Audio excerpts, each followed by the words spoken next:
Ces côtes ont retrouvé des airs de paradis. Nous survolons la partie nord-ouest de l'île, à une altitude de 200 mètres au-dessus de la mer. Mais Haïti, en plein cœur de la mer des Caraïbes, n'est pas une destination comme les autres. 7 ans après le terrible tremblement de terre qui a fait près de 300 000 morts, le pays se relève et les touristes sont de retour.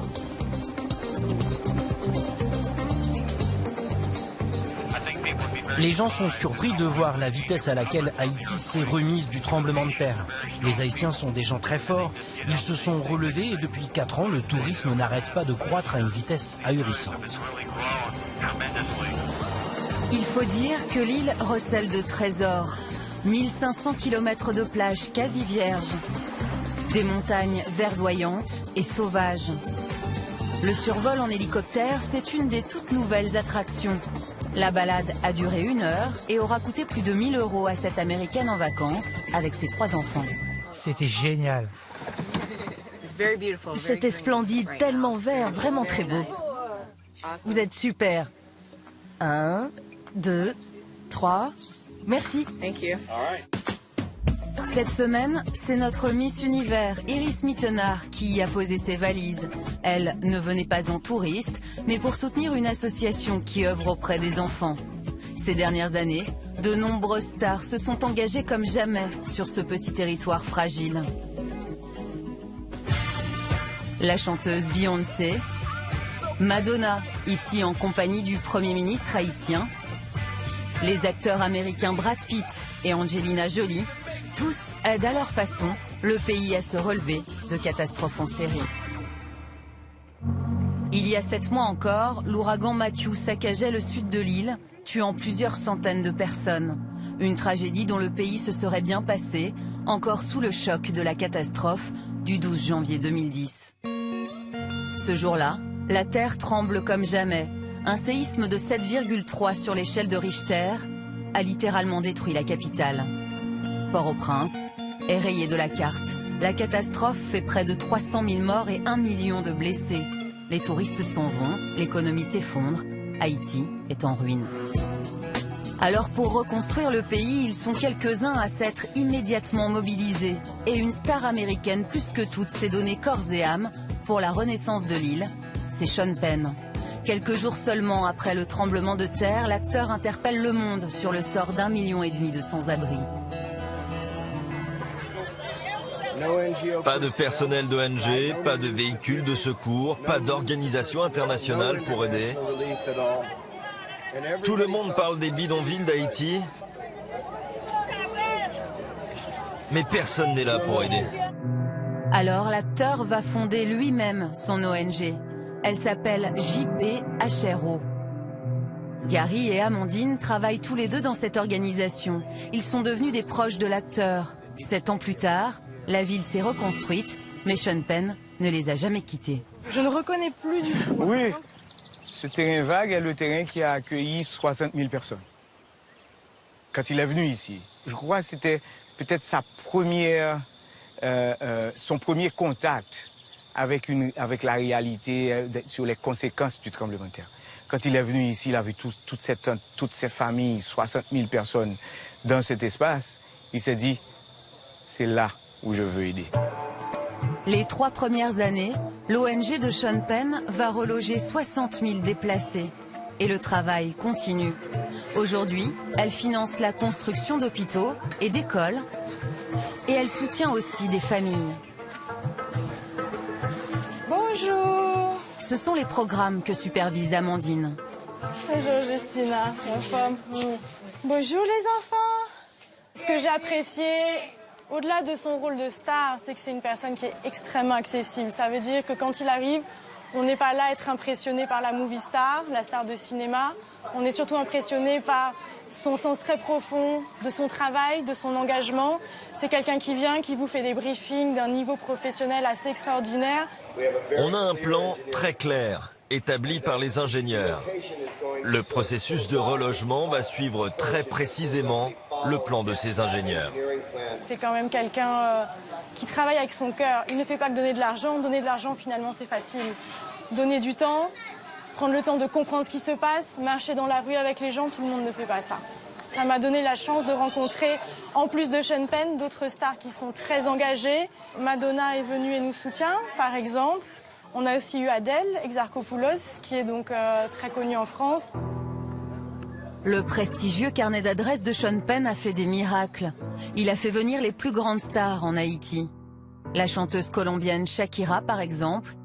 Ou comme sur cette photo, Demi Moore, Suzanne Sarandon et Ben Stiller. Lors de sa dernière soirée de gala à Beverly Hills, Sean Penn est parvenu à lever 6 millions de dollars auprès des stars de Hollywood. Chacun s'engage à sa façon, et pour certains artistes, soutenir Haïti, c'est aussi venir divertir ses habitants, leur faire oublier un quotidien difficile. Cela faisait longtemps que la capitale haïtienne n'avait pas accueilli une star française, et ce jour-là, son visage s'affiche partout. Maître Gims, le rappeur, aux 2 millions d'albums vendus. Vous êtes autant connu ici? Non, honnêtement non. Enfin, pas autant.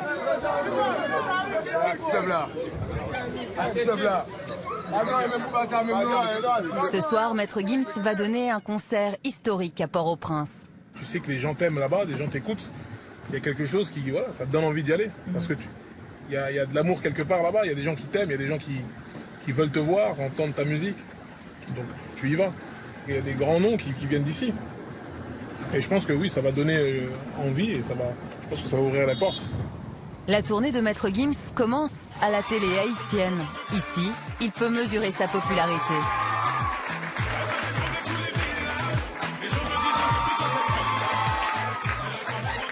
Honnêtement, moi ça me fait vraiment plaisir. C'est un honneur d'être ici aujourd'hui.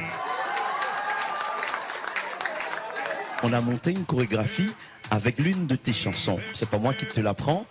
Toutes tes chansons cartonnent en Haïti. Est-ce que tu es paré pour ça? Est-ce que tu es prêt pour ça? Je suis prêt.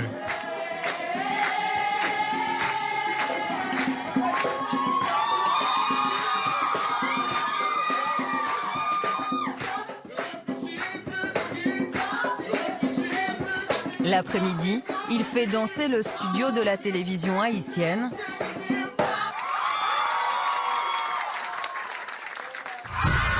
Et le soir, ils sont près de 3500 à attendre le début de son concert. Un public chauffé à blanc qui a l'impression de vivre un moment historique. Les Haïtiens adorent Maître Gims. Surtout ses textes, moi j'adore ses textes. J'espère qu'il va ouvrir la voie et que beaucoup d'autres artistes vont venir ici en Haïti. En coulisses, Maître Gims se prend conscience de l'importance de cette soirée pour toute cette jeunesse d'Haïti. Il y a encore les cicatrices de pas mal de choses, mais je pense qu'ils méritent plus d'événements comme ça, ils méritent plus de considération. Ils méritent que le monde se tourne un peu plus vers eux. Et voilà quoi. La venue ici, ça fait partie du renouveau d'Haïti? Je pense, oui. Je pense que ça fait partie du renouveau d'Haïti. Je pense qu'il va se passer quelque chose après ça. Ouais. L'année dernière, les stars américaines Chris Brown et Lil Wayne ont ouvert la voie en donnant des concerts ici. Ce soir encore, Haïti oublie ses soucis. Sa jeunesse revit. Est-ce que ça va ce soir?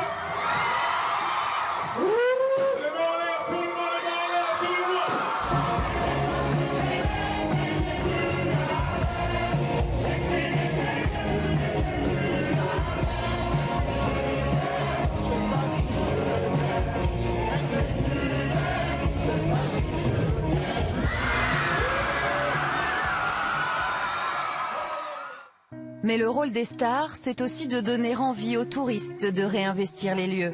Car c'est là-dessus que le pays mise tout pour renaître. Et cela commence à marcher. L'île a même été classée par le Huffington Post dans le top 10 des pays à visiter. Chaque année, elle compte plus de 10% de visiteurs supplémentaires. Et parmi eux, beaucoup de Français. C'est un des dangers d'Haïti, le soleil. Parce que les liens avec la France sont évidents. Ici, on parle notre langue. Avant, à l'époque coloniale, c'était la canne à sucre. Seulement que la canne à sucre qu'on cultivait ici. Avec le temps qui évolue, maintenant on a le riz, on a les bananes, on a les différents types de mangue. Jimmy Duchesne est guide. Depuis le nouvel essor du tourisme, il prend chaque jour des groupes en charge. Aujourd'hui, il fait découvrir à 7 Français les autres trésors d'Haïti. Sa campagne, et ses rizières. Cécile et son mari Olivier viennent de la région lyonnaise et ce qu'ils apprécient aussi, ce sont les rencontres. Et les murs. Oui, on peut manger des choses pareilles comme toi? Oui, moi j'ai lu. Il est très bon. Oui. C'est ce côté-là qu'on voulait voir, nous, de l'île, quoi. Plutôt que le côté, bon, la plage, oui, mais là, tout ce qu'on découvre, c'est super. Il y a la rizière, les maisons, la montagne derrière. C'est très sauvage. Il n'y a pas d'immeuble, il n'y a pas de construction, il n'y a rien. Néanmoins, quelques complexes de luxe commencent à réapparaître. Les investisseurs ont flairé le potentiel. Et voici un des joyaux de l'île, l'hôtel Decameron. 400 chambres sur plus de 50 hectares, cet établissement est le tout premier resort du pays. Il a rouvert l'année dernière et accueille cette saison ses premiers clients. À sa tête, un Parisien, Brice Dumanois. Comment ça se passe pour vous? La chambre, tout est ok? Oui, super. Parfait. Et le déjeuner? Oh, c'était super. Les hamburgers sont délicieux ici. L'ouverture a été vraiment exceptionnelle, d'accord.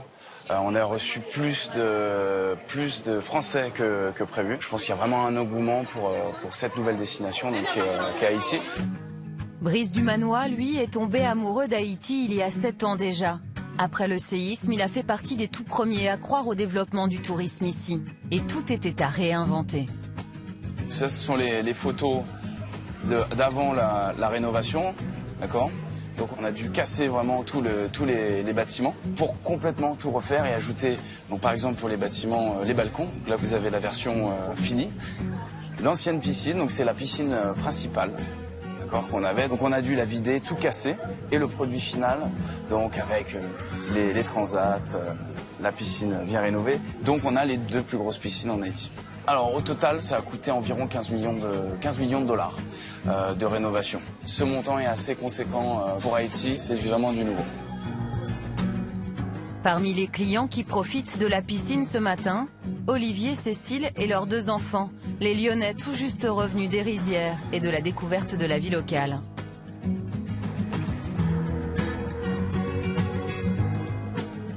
Elle est comment ce matin, l'eau? Elle est fraîche. L'après-midi, elle devient trop chaude. C'est mieux la mer. Là, elle doit être 5,26 facile. Après, l'après-midi, elle doit monter à 32 ou 30, je sais pas. Pour se payer ses vacances et tremper leurs pieds dans ses eaux, Olivier et Cécile ont payé 2 000 € par personne pour 2 semaines. L'eau est magnifique et elle est très très claire. Donc c'est vrai que dès qu'on avance, on a tous les petits poissons qui viennent autour de nous et ça c'est génial. Haïti reste bien moins cher que les autres destinations des Caraïbes. 15 à 20% de moins que la République dominicaine voisine par exemple.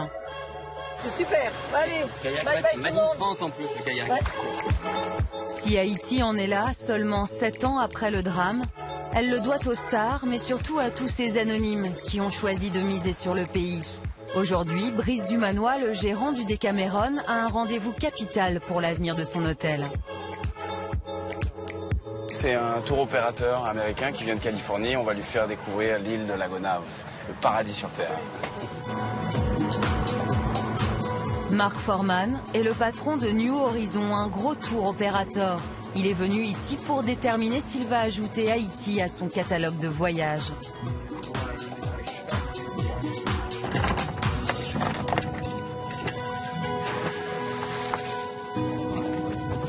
Regarde, c'est comme une piscine. Pour moi, le plus gros avantage, c'est que c'est la naissance du tourisme ici. Beaucoup de gens ne sont jamais venus ici. C'est toujours bien d'être parmi les premiers à proposer une nouvelle destination.